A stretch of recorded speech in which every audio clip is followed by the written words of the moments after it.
बोलिए सतगुरुदेव की जय। बोलिए बंदी छोड़ सतगुरु रामपाल जी महाराज की जय। दुर्गा ने ब्रह्मा जी से कहा कि अलग निरंजन तुम्हारा पिता है, परंतु वह तुम्हें दर्शन नहीं देगा। ब्रह्मा ने कहा कि मैं दर्शन करके ही लौटूंगा। माता ने पूछा कि यदि तुझे दर्शन नहीं हुए तो क्या करेगा?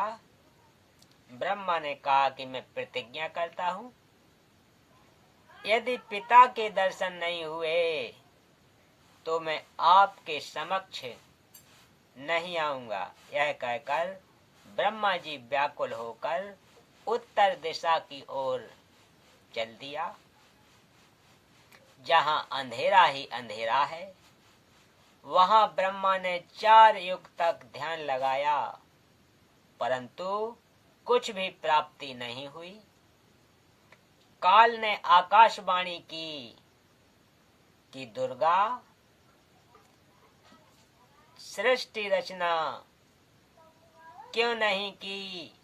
भवानी ने कहा कि आपका ज्येष्ठ पुत्र ब्रह्मा जिद करके आपकी तलाश में गया है। ब्रह्म काल ने कहा उसे वापस बुला लो, मैं उसे दर्शन नहीं दूंगा। ब्रह्मा के बिना जीव उत्पत्ति का सब कार्य असंभव है। तब दुर्गा प्रकृति ने अपनी शब्द शक्ति से गायत्री नाम की लड़की उत्पन्न की तथा उसे ब्रह्मा को लौटा लाने को कहा। गायत्री ब्रह्मा जी के पास गई, परंतु ब्रह्मा जी समाधि लगाए हुए थे। उन्हें कोई आभास ही नहीं था कि कोई आया है। तब आदि कुमारी प्रकृति ने गायत्री को ध्यान द्वारा बताया कि इसके चरण स्पर्श कर। तब गायत्री ने ऐसा ही किया। ब्रह्मा जी का ध्यान भंग हुआ तो क्रोधवश बोले कि कौन पापिन है जिसने मेरा ध्यान भंग किया है, मैं तुझे शाप दूंगा। गायत्री कहने लगी कि मेरा दोष नहीं है, पहले मेरी बात सुनो तब श्राप देना। मेरे को माता ने तुम्हें लौटा लाने को कहा है, क्योंकि आपके बिना जीव उत्पत्ति नहीं हो सकती। ब्रह्मा ने कहा कि मैं कैसे जाऊं, पिताजी के दर्शन हुए नहीं। ऐसे जाऊं तो मेरा उपहास होगा।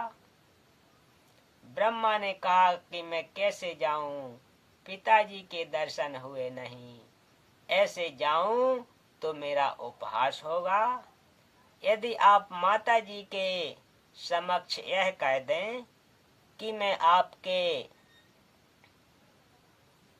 कि ब्रह्मा ने पिता ज्योति निरंजन के दर्शन किए हैं, मैंने अपनी आंखों से देखा है, तो मैं आपके साथ चलूं। तब गायत्री ने कहा कि आप मेरे साथ संभोग करोगे तो मैं आपकी झूठी साक्षी गवाही भरूंगी। तब ब्रह्मा ने सोचा कि पिता के दर्शन हुए नहीं, वैसे जाऊं तो माता के सामने शर्म लगेगी और चारा नहीं दिखाई दिया। फिर गायत्री से रति क्रिया संभोग। क्यों न एक गवाह और तैयार किया जाए? ब्रह्मा ने कहा बहुत ही अच्छा है।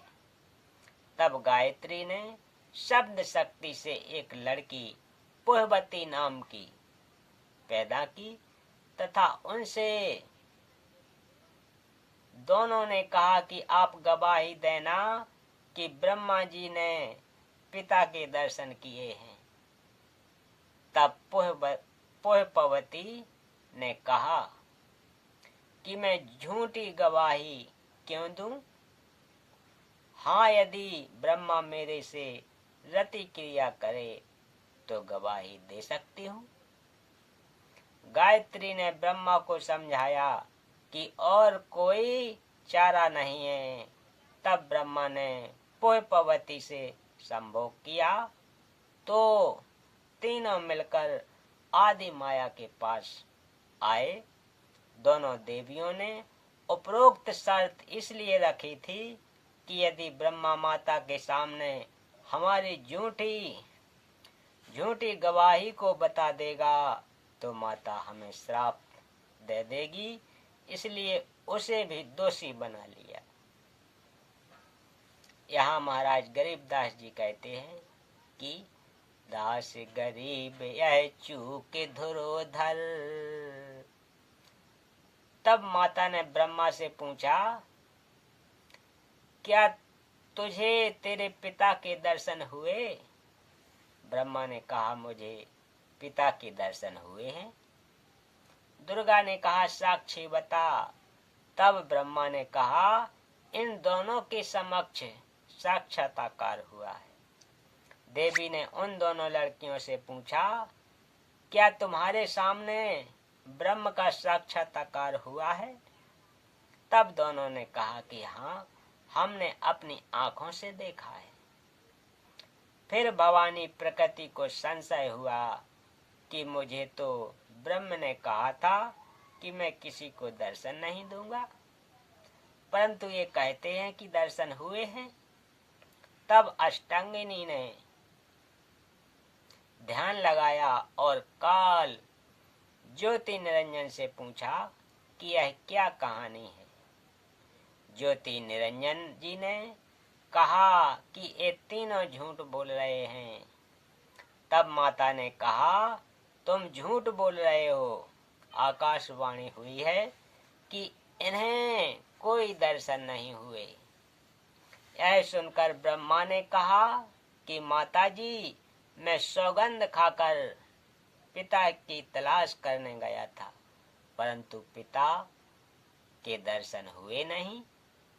आपके पास आने में शर्म लग रही थी, इसलिए हमने झूठ बोल दिया।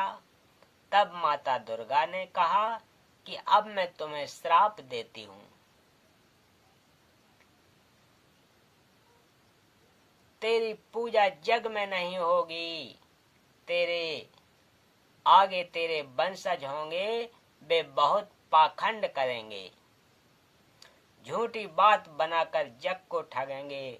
ऊपर से तो कर्म कांड करते दिखाई देंगे, अंदर से विकार करेंगे। कथा पुराणों को पढ़कर सुनाया करेंगे। स्वयं को ज्ञान नहीं होगा कि सत ग्रंथों में वास्तविकता क्या है।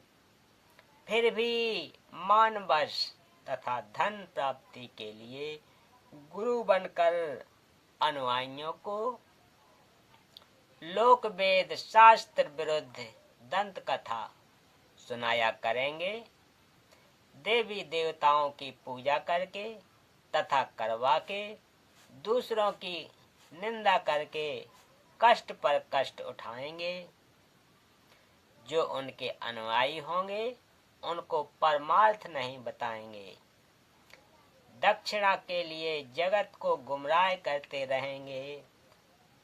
अपने आप को सबसे अच्छा मानेंगे, दूसरों को नीचा समझेंगे। जब माता के मुख से यह सुना तो ब्रह्मा मूर्छित होकर जमीन पर गिर गया। बहुत समय उपरांत होश में आया।